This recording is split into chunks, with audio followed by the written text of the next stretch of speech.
नासरीन, अत्तहियात में उंगली कब उठाना चाहिए, उसका तरीका क्या है, और सबसे अहम सवाल कि उंगली हम अत्तहियात में उठाते क्यों हैं, ये सारी बातें आज मैं आपके सामने काफ़ी तफसील से और बहुत ही आसान लफ्ज़ों में समझाने वाला हूँ। अस्सलामु अलैकुम वरहमतुल्लाहि वबरकातुहू। मैं मोहम्मद मुस्लिम रज़ा हशमती, आप देख रहे हैं अस्करी चमन। नाज़रीन, सबसे पहले अगर आप ये समझ गए कि अत्तहियात में उंगली उठाते क्यों हैं, तो ये समझना बहुत आसान हो जाएगा कि कब उंगली उठाना है और कब उंगली वापस रखना है और उसका तरीका क्या है। देखिए, अत्तहियात नमाज के अंदर हम तशहुद में बैठकर पढ़ते हैं और तशहुद में बैठना, कायदा अखीरा में बैठना, ये वाजिब है। याद रखिएगा, कायदा दो तरीका होता है। जब 2 रकात पढ़ते हैं हम तो एक ही कायदा होता है, एक ही बार अत्तहियात पढ़ना होता है। जब हम 3 रकात या 4 रकात पढ़ते हैं तो 2 मरतबा अत्तहियात पढ़ना होता है और दोनों जगह हमें उंगली उठाकर गिराना होता है। देखिए, पहले आप सुनिए। अत्तहियातु लिल्लाहि वस्सलावातु वत्तय्यिबात, अस्सलामु अलैका अय्युहन नबिय्यु व रहमतुल्लाहि व बरकातुहू, अस्सलामु अलैना व अला इबादिल्लाहिस सालिहीन। ठीक, अब यहाँ से जो असल चीज़ है वो शुरू होती है।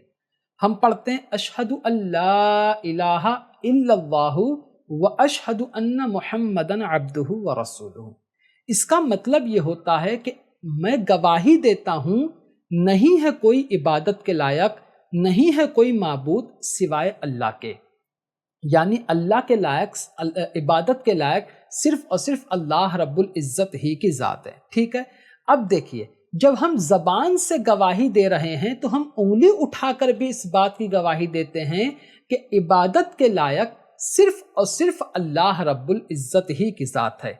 देखिए, हम क्या कहते हैं, अशहदु अल्ला इलाहा इल्लल्लाह, यानी मैं गवाही देता हूँ नहीं है कोई माबूद सिवाय अल्लाह के। तो देखिए, हम इस तरह हाथ रखते हैं और ये हमारा दूसरा हाथ इस तरह होता है। ठीक है, हम उंगली उठाते हैं अशहदु अल्ला इलाहा इल्लल्लाह, तो ला पे हमको उंगली उठाना है। और तरीका भी सुन लीजिए। देखिए, आप ये वीडियो में देख रहे होंगे, हम इस तरह करके ऐसे उंगली करेंगे, दिख रहा होगा आपको, फिर ऐसे उंगली उठाएंगे और वापस ऐसे लेके आएंगे और फिर सीधा कर लेंगे।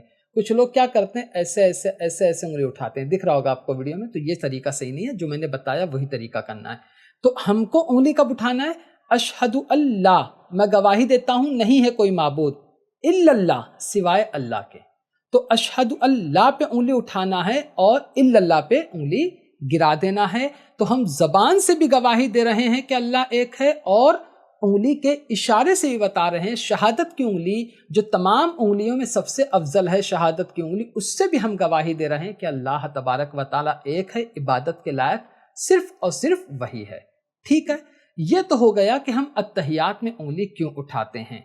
तो यहीं से आपको ये भी समझ में आ गया होगा कि उंगली उठाना कब है और गिराना कब है, तरीका क्या है। फिर से सुन लीजिए। जैसे आप पढ़ेंगे अशहदु अल्ला इलाहा इल्लल्लाह, ठीक है, व अशहदु अन्ना मुहम्मदन अब्दुहु व रसूलुहु, ये हो गया। अच्छा, यहाँ पर एक बात याद रखिएगा, ये जो मैंने आपको बताया है उंगली उठाने का तरीका, ये मर्दों के लिए है। औरतों का तरीका ये कि बस वो इस तरह हाथ रख के ऐसे करके उठा के ऐसे रख दें।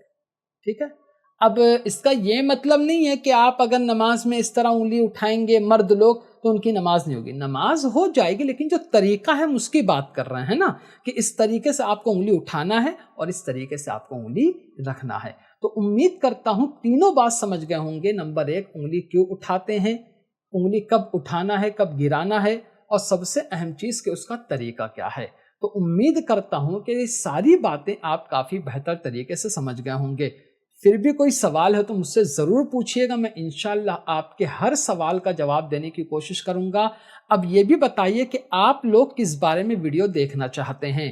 तो आज की वीडियो में सिर्फ इतना ही। अस्सलामु अलैकुम।